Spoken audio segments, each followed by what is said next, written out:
Hello and welcome to the fourth lecture on limits.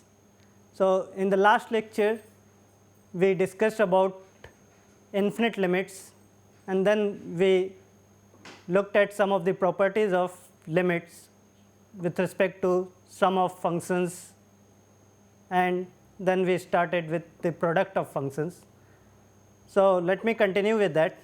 So, last time we stopped at this theorem at if limit of f of x is infinity and limit of g of x is L, then and suppose L is non-zero, then the limit of the product function f x times g x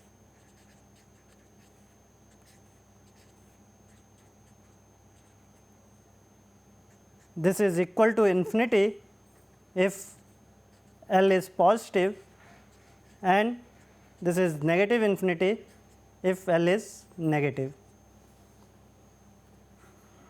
So, let me prove this for the case of L positive. So, assume L is positive, then what we have to show is that so let m bigger than 0 be given,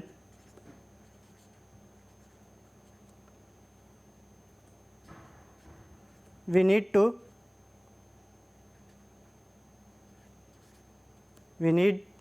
find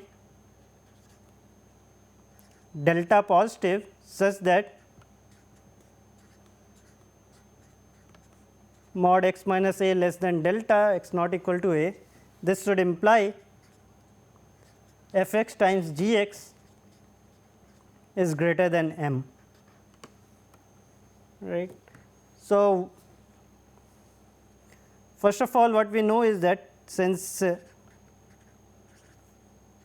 limit of g of x going to a is equal to L,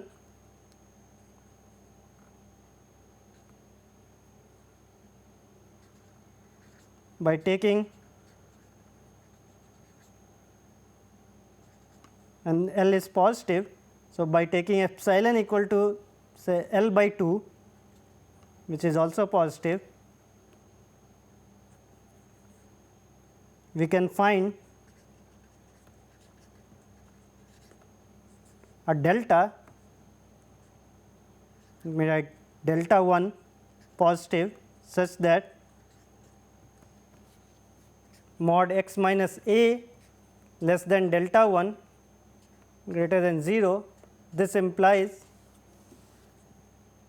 g of x minus L in absolute value is less than epsilon, which is equal to L by 2, which implies g of x is greater than L by 2. G of x is in this case between L by 2 and 3 L by 2, but we need only this g of x greater than L by 2. So, similarly, because since limit of f of x is equal to infinity, there exists delta 2 positive such that mod x minus a less than delta 2 will imply f of x is greater than whatever positive number m 1 you take, and then again we will write what this m 1 should be. So, for that if we take, so if delta is equal to minimum of delta 1 and delta 2, then mod x minus a less than delta and greater than 0, this will imply that f x times g of x is greater than m 1 times L by 2, and what we want is that this should be greater than m. So, we choose m 1 times L by 2 equal to m, which means that m 1 should be equal to twice m by L. So, if I choose m 1 to be 2 m by L, then m 1 times L by 2 is equal to m, and this says that f x g x is greater than m whenever mod x minus a is less than delta. So, the limit of f x g x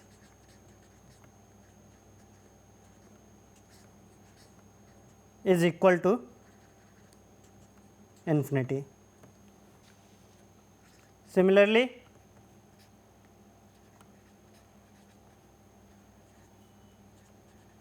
we can prove for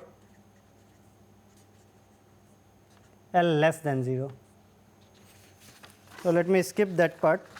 Next, we will see what happens if L is equal to 0. So, this is more important. So, question, what if L is equal to 0? Is the limit equal to 0? Is it infinity? Is it something else? So, let us consider example. First, let us take f x to be equal to 1 by x square, x not equal to 0, and g of x is equal to say x square. So, in this case, here limit of f of x at 0 is infinity, limit of g of x is equal to 0. Also, if we multiply f x and g x, this is equal to 1 for all x not equal to 0. So, therefore, the limit of f x g x is equal to 1 in this case.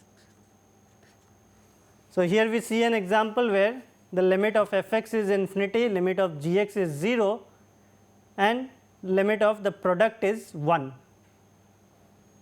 Now, if we change this 1 by x square to, so if we change, let me write,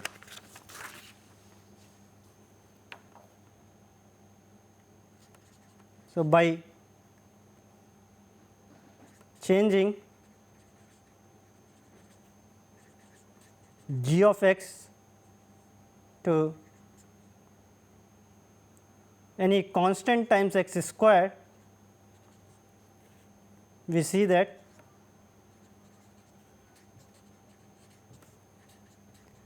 f x times g of x is then equal to c for x not equal to 0, and therefore, the limit of f x times g x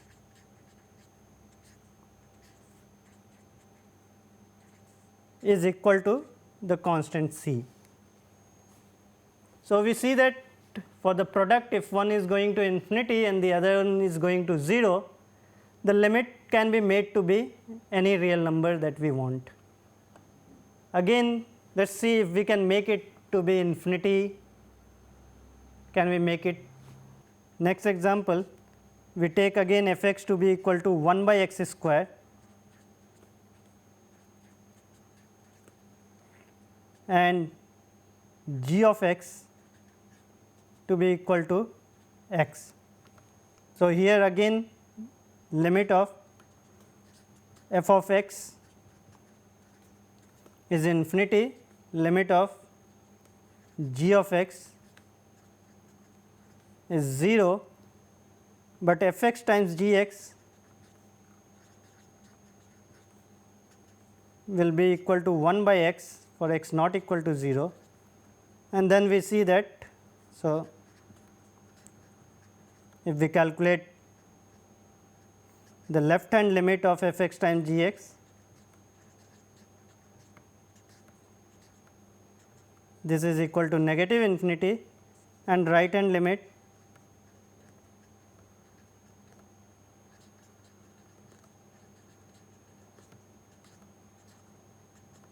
is positive infinity. So, we see that in this case the left hand limits and right hand limits are not even equal, and they are infinity or minus infinity. If I take f x equal to 1 by x square, g x equal to say x cube, then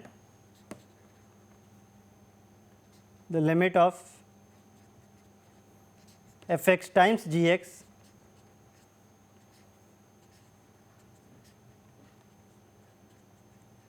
f x is 1 by x square, g x is x cube. So, the product is x,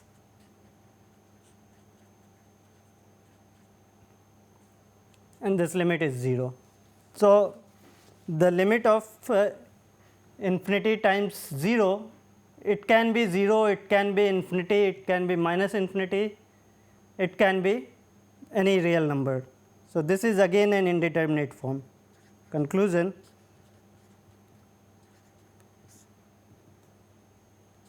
infinity times 0 is also an indeterminate form, and the limit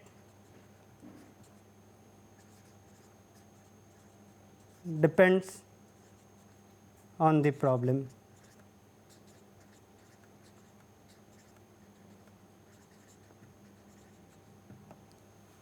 Right. So, you should never make the mistake of writing the limit to be equal to 0 just because the limit of one function is 0. Right. You have to see whether the other limit is finite or not. Another thing is if the limit of both f x and g x are infinite, then we can say what the limit of the product is. So, if limit of f of x is infinity and limit of g of x is also infinity, then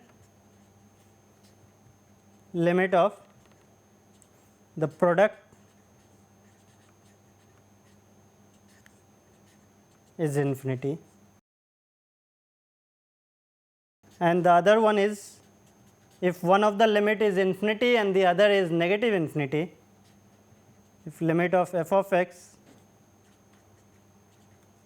is infinity and limit of g of x is negative infinity, then limit of f x times g x is negative infinity, and you can have both the limits to be negative infinity.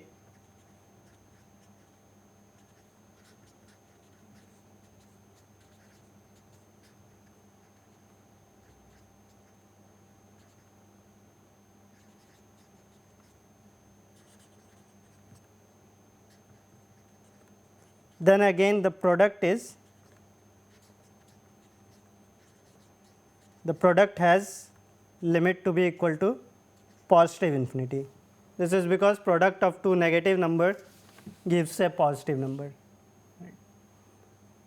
So, these things again you can prove using the rigorous definition, but they should be intuitively clear, because if you have f x and g x are both large positive number, then the product has to be again large positive number. If one of f x is large positive number, another is large negative number, then the product will give you large negative number, and if both are large negative numbers, then the product will be large positive number. So, that is all which this theorem is telling. But the problem is if you have one is a large positive number, another one is a small positive number, in that case we cannot say whether the product will be a large positive number or a small positive number, or it will be some other constant. So, let us summarize.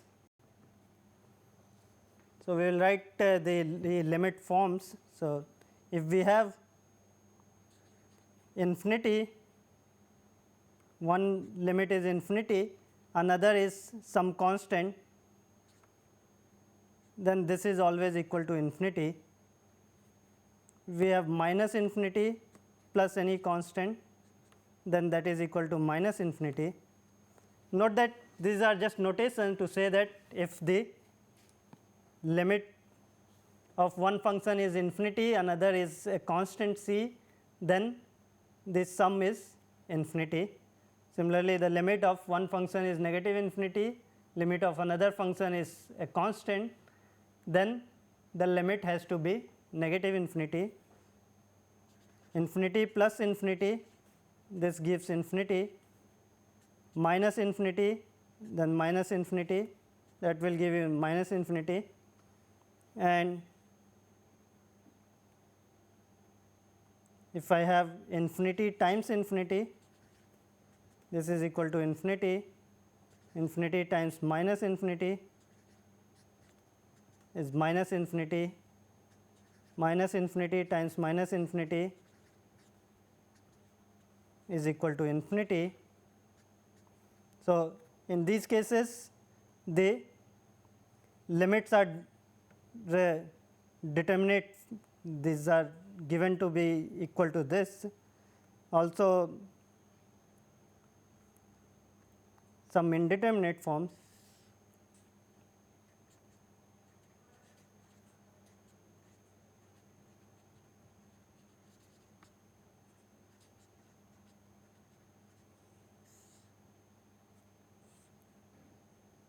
We have seen that infinity minus infinity, this we cannot say what it is. Similarly, 0 times infinity, this is an indeterminate form. Also 0 by 0, this we have seen previously, that if the numerator and denominator the limits are both 0, then the limit of the quotient, this depends from problem to problem. It can be a real number, or it can be 0, or it can be infinity. Infinity by infinity, that is again an indeterminate form, and later we will see some more indeterminate forms. So, let me give one example of where the limit is infinity for trigonometric functions. I am sure you have seen trigonometric functions. So, one example is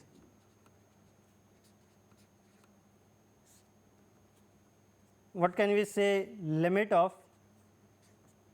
tan of x as x approaches pi by 2.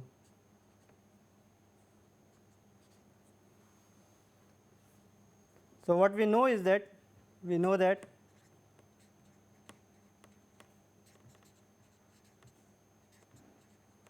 tan of x is sin x by cos x. Also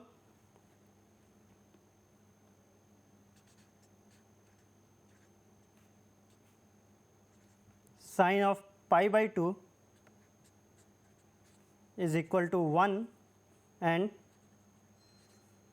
cos of pi by 2 is equal to 0. So, tan pi by 2 is undefined. So, tan of pi by 2 is not defined, but tan of x is defined in a small interval containing pi by 2, and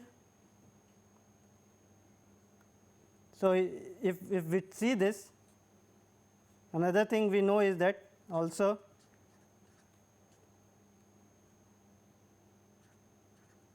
cos of x is positive if x is from 0 to pi by 2, and cos of x is negative if x is from pi by 2 to pi, right. So, maybe I can draw the graph of cos of x. So, it is at 0 it is 1,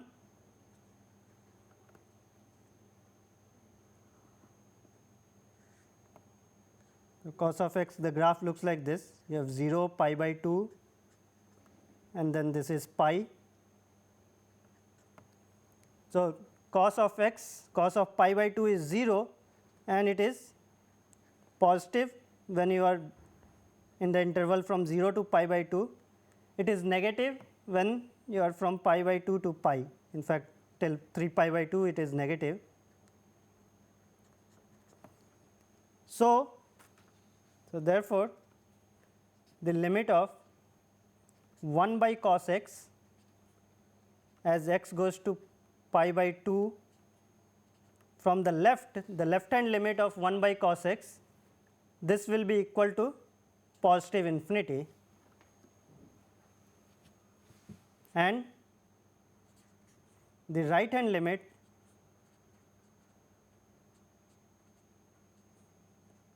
of 1 by cos x, this is equal to negative infinity, and the limit of sin of x at pi by 2, this is equal to 1.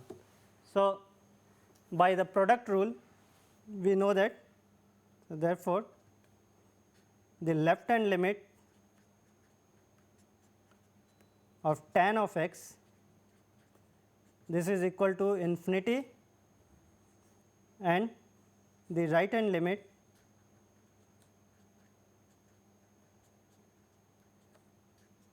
of tan of x is equal to negative infinity. This you can also see from the graph of tan of x, which is not defined at this pi by 2, and from 0 as you go to pi by 2 it goes to infinity, then again it is 0 at pi, and this side it goes like this.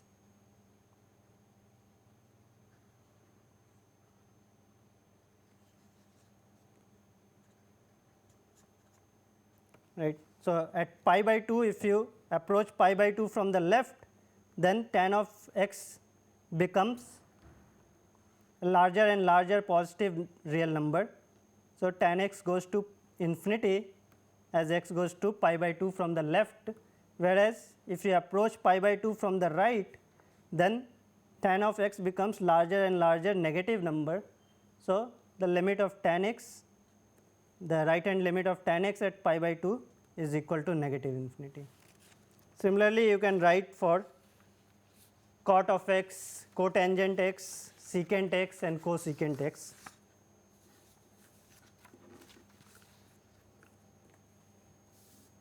Okay, so the next thing I will talk about is what do we mean by limit at infinity. So, limits at infinity and minus infinity.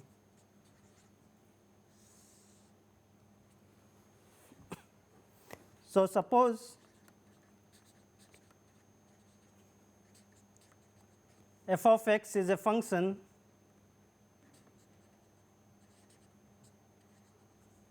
which is defined for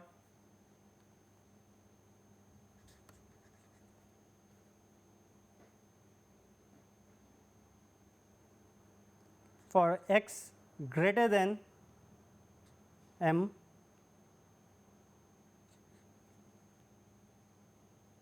or some m positive, if it is defined for all x bigger than m, then we can talk about the limit of f of x at infinity. So, we say limit of f of x as x approaches infinity, this is equal to L if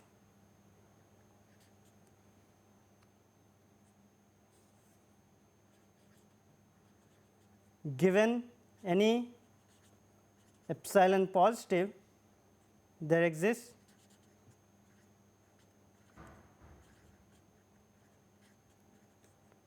a positive constant, there exists a k positive such that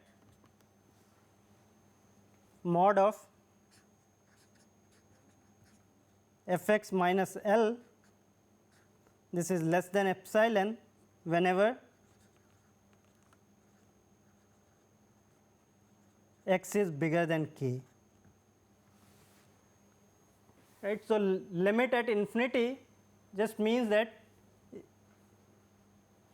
this is limit at x equal to infinity is a number L if you can make f of x to be arbitrarily close to L whenever x is very large. Right. So, here L is a real number.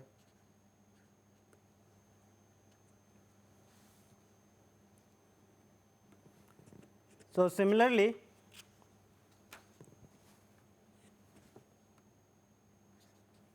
we say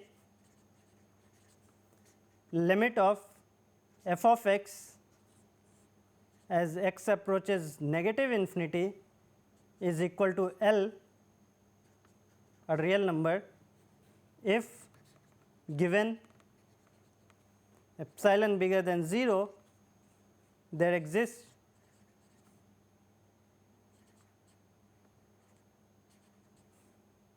some negative number n such that x less than n implies f of x minus L in absolute value is less than epsilon. Right. So, the picture looks like this.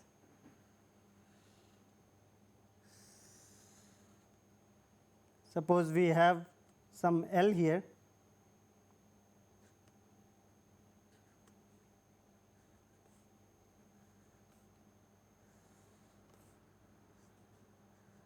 this is our y equal to L, and then if I choose any epsilon and then if I take L minus epsilon to L plus epsilon,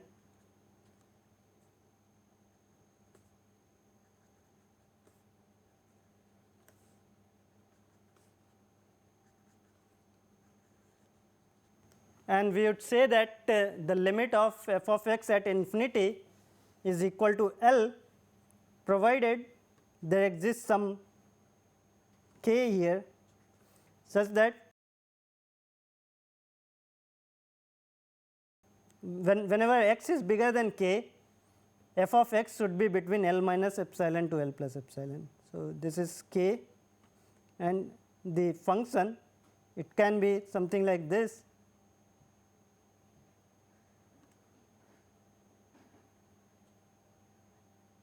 In this case, we will say that the limit is equal to L. Similarly, at negative infinity means if you have, there exists some n such that before this n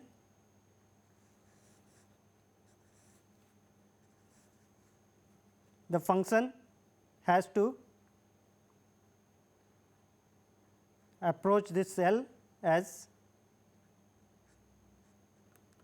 right. So, given any epsilon, you can choose this n such that the value of the function it can be anything here in between. So, this is what it means. Now, let us see by some examples. So, one is simply if we take f x equal to x, and what is limit of f of x, and limit of f of x as x goes to infinity.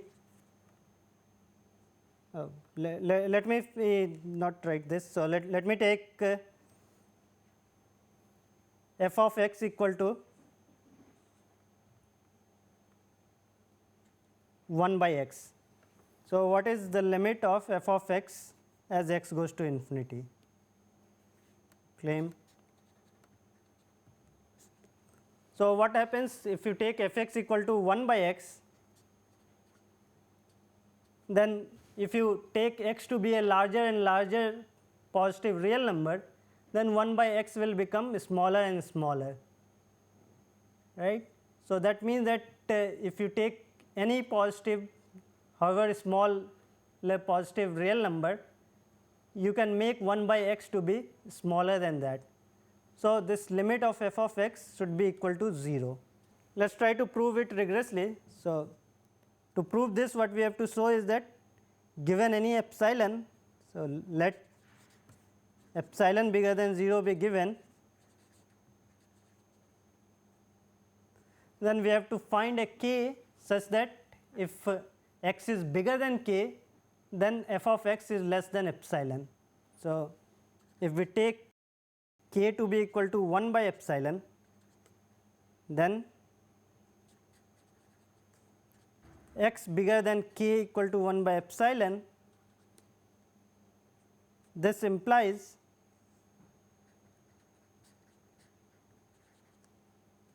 that f x, which is 1 by x, has to be less than epsilon, that is mod of f x minus 0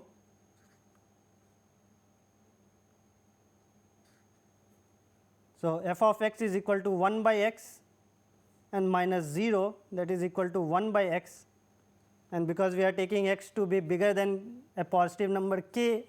So, f x minus 0, this is less than epsilon for all x bigger than k. Hence, the limit of f of x, x going to infinity, is equal to 0. Similarly, limit of 1 by x as x goes to negative infinity, this is again 0.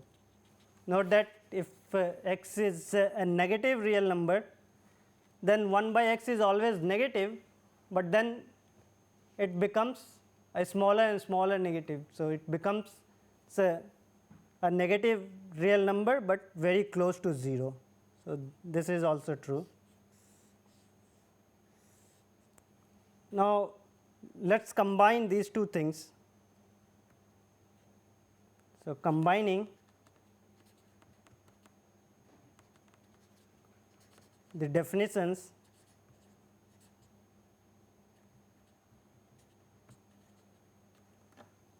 So, we have seen one is the definition of limit being infinity and another one is the limit at infinity. So, combining the definitions of infinite limit and limit at infinity,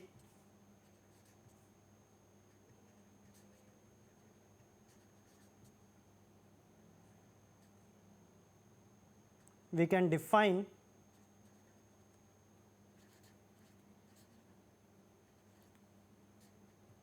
limit of f of x as x going to infinity to be equal to infinity if given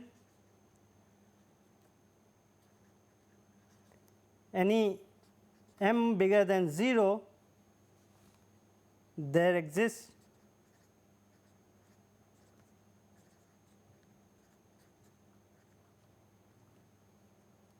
some k bigger than 0 such that f of x is bigger than m for all x bigger than k, right. So, we say that the limit of f of x at infinity is infinity if for any large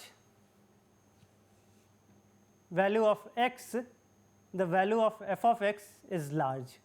Right. Similarly, we can define the limit at infinity to be minus infinity or limit at negative infinity to be infinity. Similarly, one can define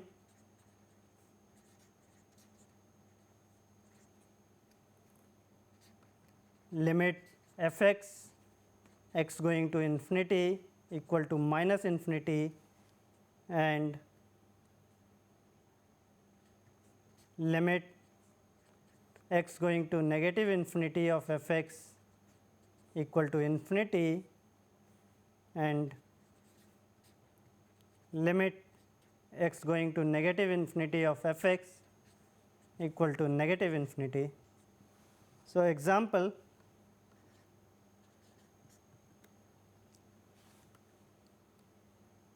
if we take f of x equal to x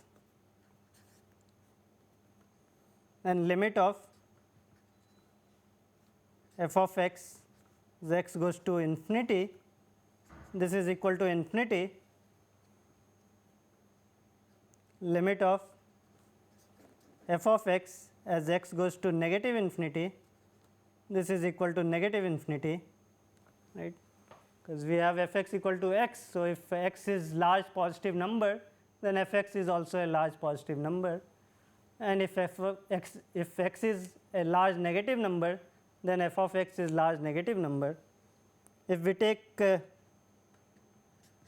g of x equal to x square, then here the limit of g of x as x approaches infinity, this is equal to infinity, and this is also the limit of g of x as x approaches negative infinity. But let us see some limit at infinity that does not exist. So, question, limit of say sine of x as x approaches infinity equal to what? So, recall that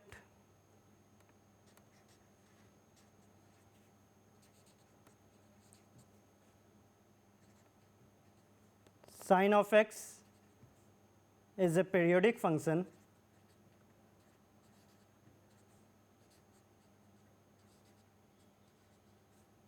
and sine of any m pi, this is equal to 0 for all integer m,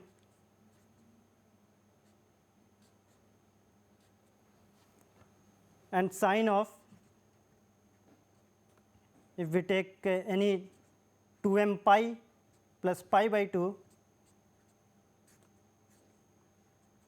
then this is equal to 1 again for all integer m. So, now if we see here what happens if sine of x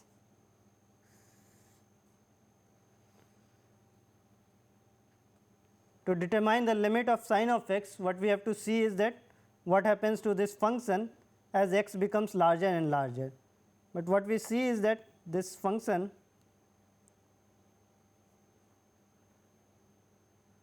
you have x equal to 0, pi, and then 2 pi, and then this keeps repeating, right. So, no matter how large x you take, sin of x keeps oscillating between negative 1 and 1. This is 1, this is minus 1. So, in this case, since sin of x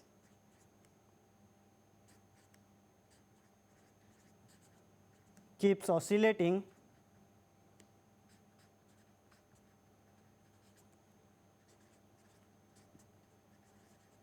between negative 1 and 1,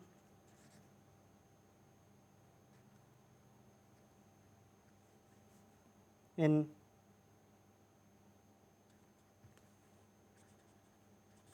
any interval of length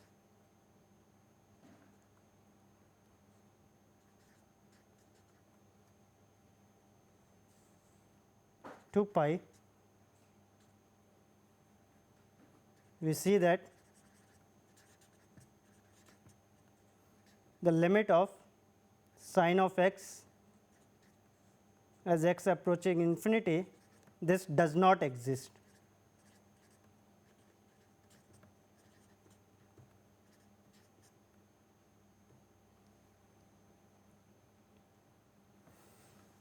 So, this is an example where the limit of function at infinity does not exist, right. So, here no matter what value of L you take, you cannot make the function to be between L minus epsilon to L plus epsilon by choosing x to be large, because you know that the function will take all the values between negative 1 and 1. So, no matter what L you choose, it will not be close to remain close to L for all large values of x.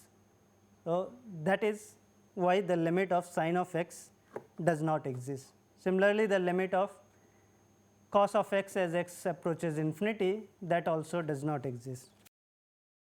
Similarly, limit cos of x, x approaching infinity, does not exist.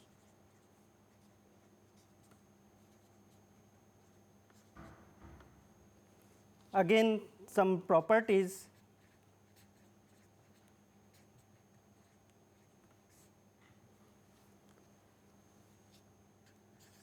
So, suppose limit of f of x as x approaches infinity is equal to L1, and limit of g of x, x approaches infinity equal to L2, where L1 and L2 are real numbers, then limit of f x plus g x at infinity is equal to L1 plus L2. So, this is just the sum rule for the limit at a point A. If the limits are finite L1 and L2, then the limit of the sum of the function is sum of the limits L1 and L1 plus L2. So, this can be proved like we have shown for the other cases. Similarly, if we have limit of f of x is L1 and limit of g of x is L2, then limit of the product f x times g x is equal to L1 times L2. Also, for the quotient, the denominator should not be 0. So, if limit of f x at infinity is L1 and limit of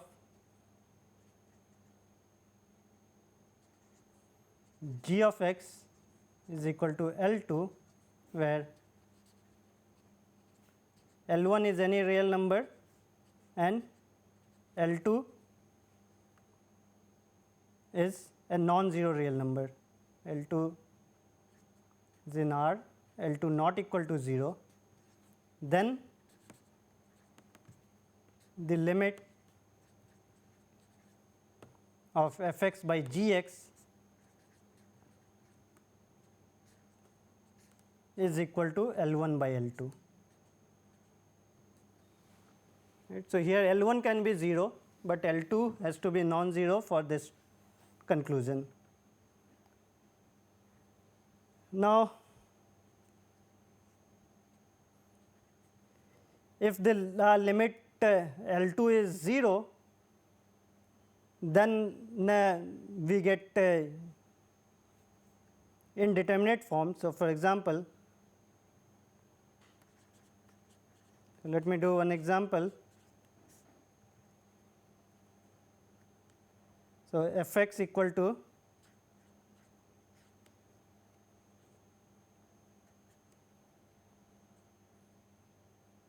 say 1 by x and g x equal to 1 by x square.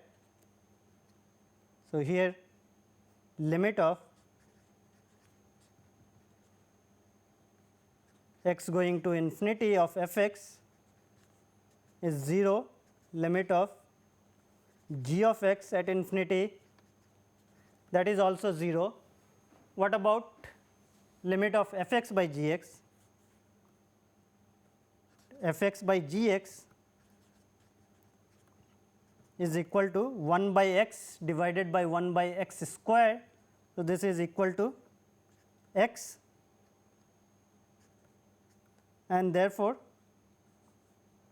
limit of f x by g x as x approaches infinity, this is equal to infinity. But if I look at g x by f x, and this is equal to 1 by x for any x not equal to 0. Therefore, the limit of g x by f x, this is equal to 0, and by taking f x equal to say a constant divided by x and g x equal to 1 by x, we see that we have limit of f of x as x approaches infinity is equal to 0, which is also the limit of g of x as x approaches infinity, and the limit of f x by g of x. You see that f x by g of x in this case is the constant c. So, the limit is equal to c, right. So, again this gives a indeterminate form. If the limit of f x and g x are both 0, similarly if both are infinity, we will get indeterminate forms. So, 0 by 0 or infinity by infinity are indeterminate forms.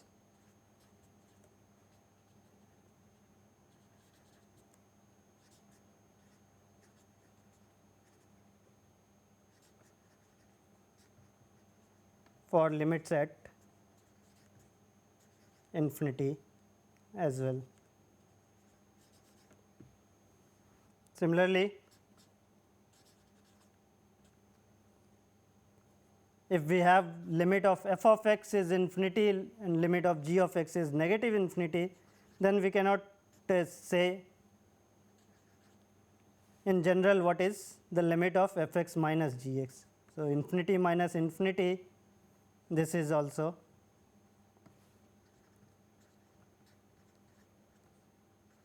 an indeterminate form.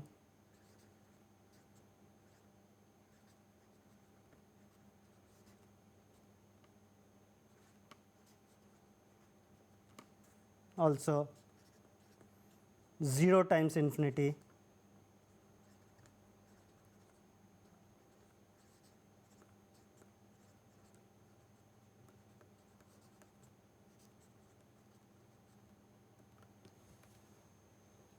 Okay, so what we have discussed is we have discussed so far limits at a point, left hand and right hand limits. We have seen what it means for limit to be a real number L. We have also seen some examples where limits do not exist. We have seen what it means for limit to be infinity or minus infinity. Note that infinity and minus infinity, these are not number, but we say limits equal to infinity if the function can be made arbitrarily large, and negative infinity if it can be made arbitrarily small. It can be made arbitrarily large negative number. Then we also saw the meaning of limit at infinity and limit at negative infinity. All these concepts are very useful in determining properties of the function, like to draw the graph of the function. If you know the limits at infinity, negative infinity, and where the limit is equal to infinity or negative infinity, then you can easily draw the graph of the function and also deduce certain properties about the function. So, in the next lecture we will use the limits to define a very useful concepts in calculus, which is the concepts of derivatives of function, and we will see how to calculate derivative of function, what its physical significance is, and then we will see many applications of derivatives. Also we will use limits to define a continuous function and then discuss some properties of continuous functions. Thank you.